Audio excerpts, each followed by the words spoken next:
Hello, comrades and compatriots. My name is TB Skyn, and I'm quite excited because today Brigitte was announced for Overwatch. We've known she was coming for a while because Overwatch has been teasing her in not so subtle ways leading up to the reveal, but nonetheless, nice to finally see her. And I saw her character design and I got real excited because there's a lot of good stuff to talk about when it comes to this character. First though, I should note, if you're a new person, kind of stumbling into this video from somewhere else, you should know that I am not going to talk about her gameplay. Really, I'm not really going to talk about her gameplay or her abilities or how she fits in a hero composition or whatever. That's not really my bag. I'm an artist, I'm a cartoonist, I'm an animator, I'm an illustrator, I am a comic creator, but I'm not really a high-level gameplay kind of guy. So if you want to know how she plays, you should probably head up to the search bar and keep looking because I can't help you with that. If, however, you want to know something about her visual design, how she's created, the visual symbols that she uses in order to tie her to other Overwatch characters and into the Overwatch aesthetic itself, and something about how her character design communicates her lore and her personality, stay right here, because that's the kind of nerdy shit that we're going to get into right now. Another point of order first, though.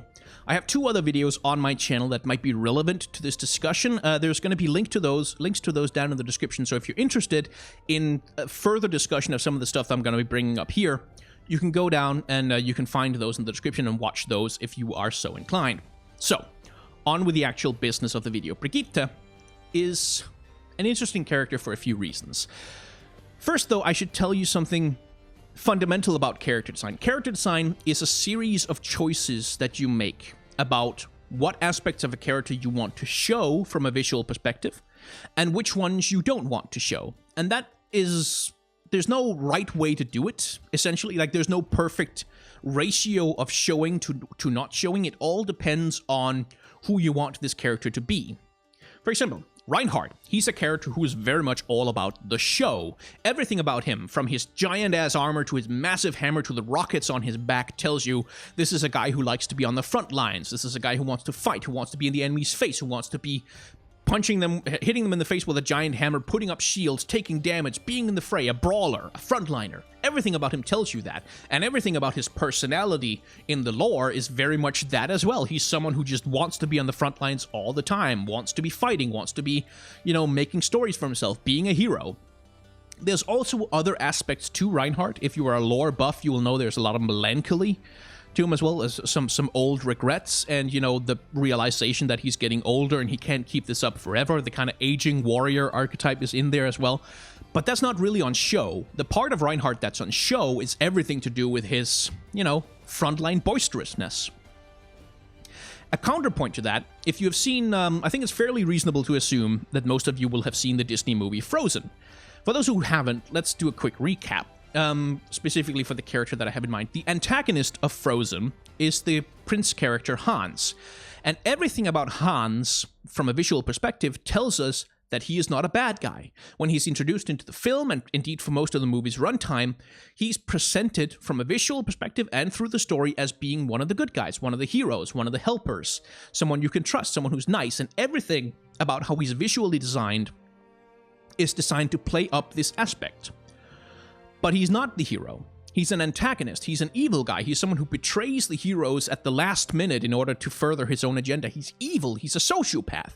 But none of that is on display in his character design. Most of who he is as a character is not on show, right? So that's the other end of the spectrum. Sometimes you want to show everything about the character. Sometimes you want to withhold a lot of stuff about the character. That's always the balance in the design decisions that you make in creating a character design. I bring this up with Brigitte, and I'm going to insist on attempting to pronounce her Swedish name correctly because I'm Danish and it shouldn't be beyond my capabilities, damn it, is what's on show and what's not on show.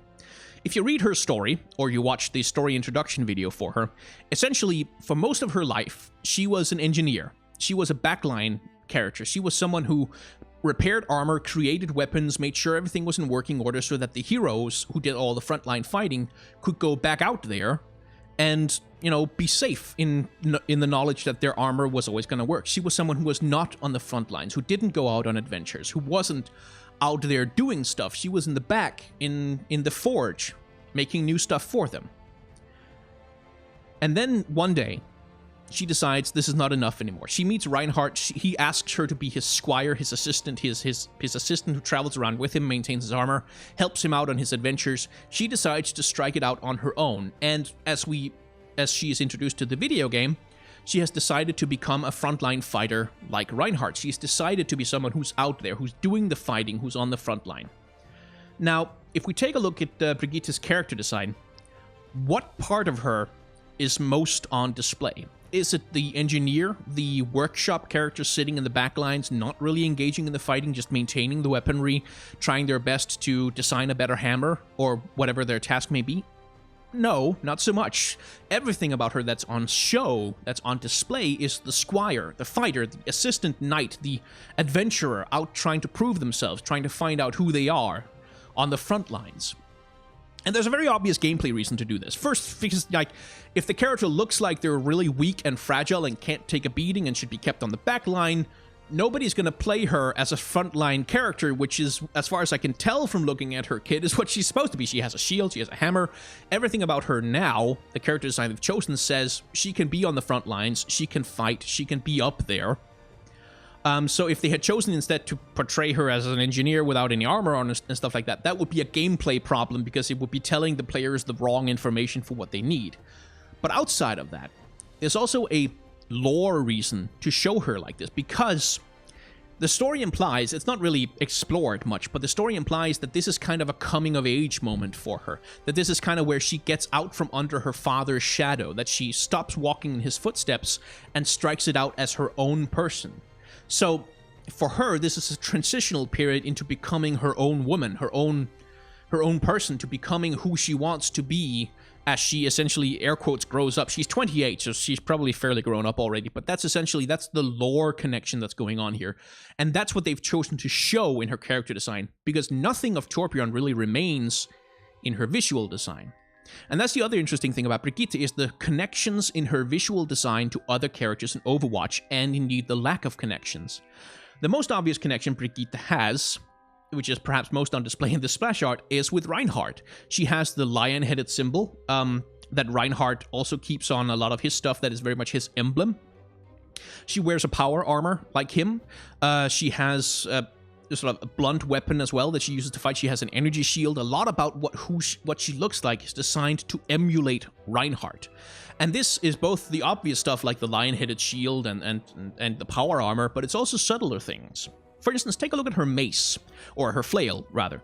Take a look at the head of the flail. It is circled with these little metal attachments here. Black metal, kind of what's the word I'm looking for? Angular. They're kind of squarish and heavy looking, and they're arranged in a ring around the head of her weapon. Now take a look at Reinhardt's hammer, and look what's arranged in a ring around the head of his weapon. It's not a 100% match, but it's the same kind of aesthetic decision that's going on there. So her weapon kind of looks a little bit like the same kind of weapon that Reinhardt carries, in the same way that her power armor, while it's a lot smaller and certainly not as elaborate as Reinhardt's, is kind of like the same sort of power armor that Reinhardt wears. And it goes even a little bit subtler than that. Take a look at Reinhardt in the lower right corner of this splash art. Look at the pauldron that he's got going on his shoulder here, the shoulder pauldron area. Look at the curvature of that thing. Now look at the curvature of the shoulder pauldron that Brigitte is wearing. It's the same kind of visual shape design. It's not pointed, it's not squarish, it's that same kind of curvature that happens also in stuff like, if you look around the waist of Brigitte here, the golden lights from the power armor are the same kinds of golden lights that dot all over Reinhardt's power armor. The curvature around the waist, like that, you know, that upwards curve that happens here, happens in Reinhardt also. It's all kinds of subtle little touches that tie her to Reinhardt. If you look at Reinhardt's chest down here, you can see this golden circle, this golden light circle that he has on the front of his chest. You can also see that in other places, but not so much in this particular shot of him. That's present in Brigitte as well. It's right here, up around her torso area, and it's right here on her belt, more obviously highlighted here. So there's all these little visual touches that tie Brigitte visually to Reinhardt, but there's almost nothing of her other obvious lore connection, which is Torbjorn. She doesn't have a welding visor or something on her head. She doesn't carry a hammer as her melee weapon of choice, which would be the obvious way to connect her to Torbjorn. Nothing about her really says that she's Torbjorn's daughter. Except maybe for one thing. Now here I'm going to be reaching a little bit. I'm going to be going out on a limb for a conclusion. When I think of Torbjorn as a design element, there's a couple of things that come to mind, but one of the primary things is his color. Torbjorn is red, primarily. He's this tiny character, but who's nonetheless highlighted with all this very bright, vivid, primary color red. And now take a look at one of the primary design differences between Brigitte's armor and Reinhardt's. Reinhardt's armor is mostly gray. Like, there's a little bit of red here and there, and there's the golden light from all the power armor bits, but mostly it's gray, dark gray, light gray, more gray, many shades of gray. Not 50, but perhaps getting close. Now take a look at Brigitte. Yeah, the gray is there, but there's also these bright yellow primary color splashes going on there. And for me, at least, that's sort of a little bit of a visual nod to Torbjorn. She has that same design aesthetic where she likes these big, bright, vivid colors in her outfit, just the same as her father does. Like I said, I'm reaching a little bit for that one, but nonetheless, that feels right to me. So, let's talk a little bit more in depth about armor design. Because, armor in video games like Overwatch, like League of Legends, or any fantasy-inspired video game, and Overwatch, by the way, is a fantasy-inspired video game. Yes, I know, it's technologically advanced and it's the future and sci-fi and stuff, but it's sci-fi-inspired. It's fantasy-inspired, rather. It's 100% fantasy-inspired, and I'll get into that perhaps in another video someday, but just for now, I'm just gonna let you know that Overwatch is more than anything else inspired by fantasy, not science fiction. When it comes to armor in video games like this, they're never realistic. Like, that's just never a thing. It's not, nobody in these video games has realistic armor, because nothing about the game, it's not, realism isn't really a goal. In a video game like Dark Souls or more serious historical video games, realistic armor is more of a thing, and it's something that's more relevant to talk about. When it comes to video games like this, I'm not really interested in whether a piece of armor is realistic. Now, I'm not really interested in whether it would be practical in real life, because no. The answer to that is always no. None of it would be practical in real life. None of it can exist in real life. It's all fantasy stuff. But what I am interested in is whether a piece of armor is believable. Whether I can look at a character and go, that character is wearing protective armor and would be difficult to hurt. And this is where one of my pet peeves when it comes to character design, especially when it comes to armor design for women, is boob plate armor. And you know the kind. It's in some kinds of fantasy video games, especially like an MMO like Terra, I think was a bad offender in this case, where a male character will put a piece of armor on and they will have like fuck off giant shoulder pauldrons and spikes everywhere and just plates all over, plates and plates and plates. Tons of armor. They look massive. They look huge. They look like a juggernaut. Bro, I can take on anything. And then a woman puts on that same piece of armor and somehow it transformed into a chainmail bikini or something like that. Like, you know the kind. That stereotypical thing that goes on. One of my pet peeves with boob plate is that when I look at that, even when it's a full plate armor or something, if it's shaped around the character's body, like to show their breasts, or on a male character to show their pecs and their abs and shit like that, I look at that and I don't believe in it as armor. Like, I don't find it believable as armor. Not because it's not realistic, because of course it's not realistic, but because, for example, put your hand flat down on a table. Then take a piece of plywood and put that on top of your hand. Then take a hammer and beat the shit out of that plywood. Something you're going to notice very quickly is that your hand is in a lot of pain because the plywood isn't really doing a lot to protect your hand from the kinetic energy that the hammer is trying to deliver to you. Your flesh is being crushed underneath a weight of plywood and hammer blows because there's nothing... The plywood doesn't do a good job of directing the energy of the hammer blow away from your hand.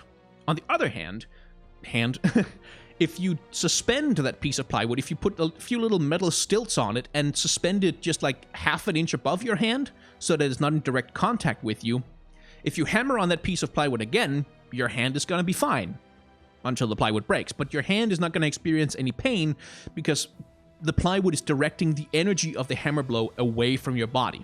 This is like the basics of plate armor design, is that the plate armor is not supposed to be in close contact with your body, because if it's in close contact with your body, the kinetic energy from any attack can just travel directly through the armor and into your body and hurt you and destroy you. And that's why armor that clings really close to a character, that just kind of sticks to their skin, almost like it's painted on or glued on, for me is not believable armor, because I look at that and I just go, that character looks supremely vulnerable to damage right now. Like, it looks like I could hurt them just by kicking them, because that energy would be transferred directly through their armor into their fragile flesh. So for me, that's a pet design peeve. Like, that's something that takes me out of believing in a piece of armor in a video game. Not because it's not realistic, because of course it's not realistic, but because it's not believable. I don't believe that armor like that affords you any real protection. It's just, it breaks my suspension of disbelief, essentially. So Brigitte and indeed Reinhardt, they don't wear realistic armor, they don't wear practical armor, but it's very, very believable armor. And that's something I really like. One of the design problems that you have to solve when you create armored characters is armor tends to be homogenizing, and it tends to be androgenizing, in the sense that a character who's wearing what you might call realistic armor, like a full plate mail, you can't really tell anything about who the hell that character is underneath all of the armor. A good example of this is someone like Captain Phasma from the new Star Wars movies. You look at her, and if you didn't know she was a woman, or you hadn't heard her voice, or heard someone refer to her as a woman, you wouldn't know what gender the person underneath the piece of armor was. You wouldn't know anything about whether their physical shape is feminine or masculine. You wouldn't really know anything about how they look at all, because the armor homogenizes them. It destroys their individuality. And that's part of the point with a character like Captain Phasma, is that she represents the stormtrooper homogenization of nobody is allowed to be an individual, everybody is a cog in the system of the machine kind of thing. That's part of her metaphor as a character, which is why it works for her. But for someone like Brigitte, it really wouldn't work, because her femininity is kind of an important part of her character. She's very much a female character. That's who she's supposed to be. So you want to communicate her femininity visually. How do you do that when she's wearing armor? When she's wearing armor that can homogenize you? Well, there's a couple of little tricks you can use. Bad character design, in my opinion, just cops out and does the thing where, oh, well, when a lady wears some armor, then she has the bare midriff and her ass is out and she's wearing a metal thong and chainmail bikini and like stupid shit like that. That's the cop out. That's the easy, lazy way out of it. That's the boring ass basic bitch kind of way of solving that design problem. Brigitte takes a slightly more difficult route, but one I think is much more successful. It's not that it's that hard, really. It uses the hourglass shape. This is the single most common visual signifier of femininity that I think we even have when it comes to character design, which is the hourglass body shape. And you've seen characters like this a million times before. It's a character where, this is most obvious here, they're fairly broad when it comes to the top of the body, then they narrow down around the waist, and then they broaden out again to have very wide hips. That's the hourglass shape. It's perhaps the single most commonly used symbol of femininity when it comes to a character's body in character design at all. And it's very well used here. But it's not like she's wearing, like, armor with a bubble butt. Like, it's not like they've kind of shaped the armor to look like a female body. They've done it slightly more subtly than that. Take a look at the pads, the armoring she's got going on around her waist here, around her thighs. It kind of widens her a little bit from the waist here. It helps widen her thighs and the lower part of her body a little bit to give her, emphasize a little bit more of that hourglass shape while still looking like a piece of believable armor. The same thing goes around the waist here. Is they haven't like decided to show abs on her armor or something like that. They haven't really decided to show hip bones or shit like that. But what they have done, you see this little belt buckle thing that rolls across the waist? That kind of indicates a hip bone. It's not actually a hip bone, but it sort of mimics the same kind of shape. And so it puts the mind in helps the mind think of feminine shapes when you see it. So they've done a lot to imitate very subtly, well, not so subtly really, but subtly imitate the feminine shape in her armor design without going the stupid lazy route of just, well, let's just draw a naked lady and paint some armor on top of her. And I quite like that. I really quite like that, because when it comes to, again, I don't care if the armor is realistic. I'm not interested in that. That's not really important to me. It might be to other people. But for me, I really like seeing, we want this character to look feminine. We want to emphasize this character's femininity. So we're going to subtly try to incorporate certain aspects of feminine design language into the way that the armor is designed. I really like that. Another thing they've done is something, if you think of someone like Samus Aran from the Metroid series, if you think about the chest piece on her armor, it's not boob armor. Like, it's not really femininely shaped, but what it does have is a curvature around the chest area. Not looking like breasts or anything, but enough to sort of gently, very, very gently indicate that a person with breasts might be underneath that. Like, there might have been a little extra room made for breasts to fit in, which, again, in realistic armor design, that's not really a thing that happens, but when it comes to video game designs, that's sort of that's one of the tools you can use to kind of just gently showcase that this character has a little bit more mass on the front of their chest than other characters.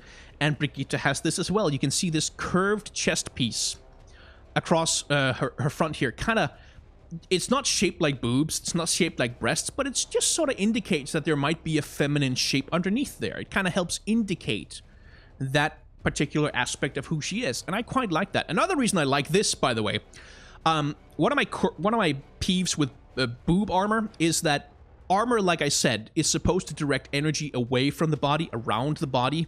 What you want, ideally, is if someone hits the front of your armor, that blow glances off. It kind of slides away, so that all the kinetic energy of the blow is directed away from the body.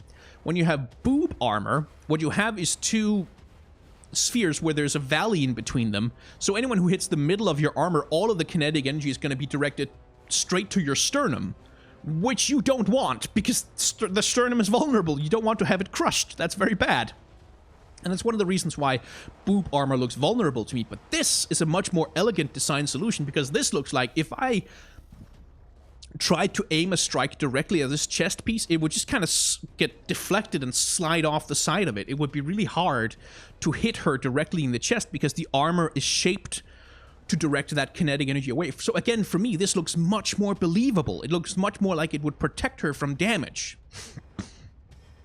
And again, not from a perspective of realism, but from a perspective of believability. And it also helps emphasize the femininity of the character. This is something that's, for a lot of character designers, is apparently kind of hard to figure out. I'm trying to hold back the salt here.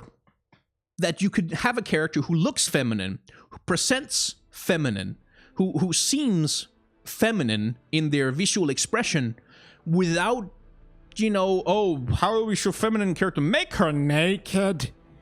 Yes, naked lady. Then they know it's a girl. Like, without resorting to that stupid crap, you can show femininity in a character and make it work. Anyway, those are sort of the primary points I want to hit on with Brigitte. I have some general criticisms of Overwatch. This is a fantastic piece of fan art by Mel Cho on Twitter, who wanted to play with shape language in female character designs. This is something I just wanted to bring up, because like I said, pretty much all of the Overwatch women right now conform to the hourglass shape language in order to emphasize their femininity. And what I just wanted to show here at the end, and I'm going to link to this tweet in the description, is that there are other ways you can still have a character be feminine, but there are multiple different ways to show the shapes of these bodies. For example, their version of Diva is, there's some curves on her, but mostly she's just kind of a straight line. There's really not much hourglassing going on here. Their version of Mei is much more squat, much more round, but there's definitely some hourglassing going on. Widowmaker is just hourglass for days, whereas Tracer is much more straight up on front with a little bit of booty rounding out, and Mercy has a mom shape with not a lot of going on up top, but this massive booty, where Farah is a complete reversal of that, where you have this reverse this Y shape, essentially, still with female indicators. She's wearing makeup, she's got breasts, everything's going on there, but like, the point of me showing you this, because I just think it's such a brilliant piece of visual design, is that there are other ways to show femininity in character design shapes. You don't always have to do the hourglass thing. It's not the only way to do it. It's just the most common way to do it. So I wanted to end on that, because that's one of my pet peeve criticisms with Overwatch, is that, like, yeah, you have made very effective use of the hourglass shape, but now I'd like you to see you maybe do another one.